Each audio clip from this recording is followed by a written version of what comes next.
नमस्ते, मैं डॉक्टर अंकिता वैद्य हूँ, इन्फेक्शियस डिजीज़ फिजिशियन हूँ न्यू दिल्ली में। अभी समर सीज़न आ रहा है और समर के जो स्पेसिफिक इन्फेक्शंस होते हैं, जैसे डेंगू फीवर हुआ जो मच्छर के काटने से होता है, टाइफॉइड होता है या मलेरिया होता है या पेट का इन्फेक्शन होता है, तो ये कॉमन इन्फेक्शन में मैं डेंगू इन्फेक्शन के बारे में इस वीडियो में बात करने जा रहे हैं। और सब्सिक्वेंटली ऐसे वीडियोज़ भी लॉन्च करेंगे जिसमें आपको दूसरे समर के इन्फेक्शंस के बारे में भी मैं जानकारी दूंगी।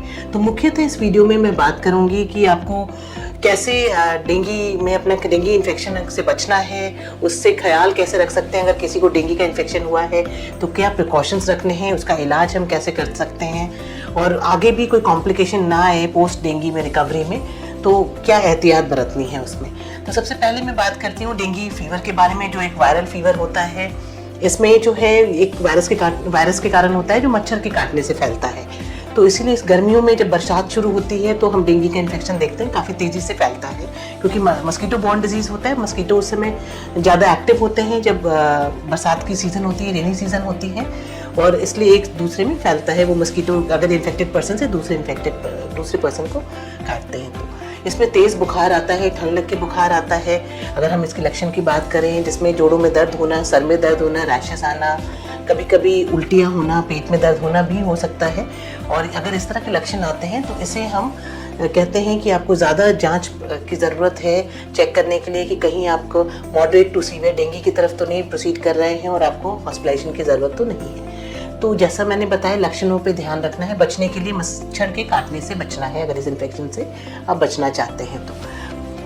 तीसरी चीज़ ये है कि आपको प्रिकॉशंस क्या रखने हैं। अगर आप किसी को जानते हैं, आपके परिवार में कोई है जिसको डेंगू इन्फेक्शन हुआ है, तो पहला प्रिकॉशन तो ये है कि अच्छे से हाइड्रेटेड रखें उसको, पानी बहुत पिलाएं। हो सकता है भूख कम लग रही हो उनको, बट पानी पीने से जो बॉडी में स्तर होता है, हमारा टेम्परेचर भी थोड़ा लो साइड में रहेगा, और साथ ही साथ बीपी फॉल करना और जो वायरल वाले कॉम्प्लिकेशंस होते हैं कुछ हद तक कम हो जाते हैं अगर हाइड्रेशन अच्छा रखते हैं तो।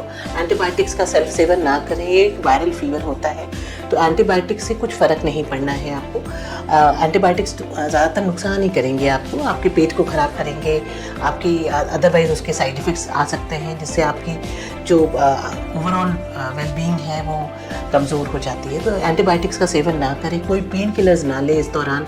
अगर इस सीज़न में आपको कोई बुखार होता है तो जब तक हमें ये कंफर्म ना हो कि ये डेंगू का बुखार तो नहीं है, कोई पेन किलर ना लें।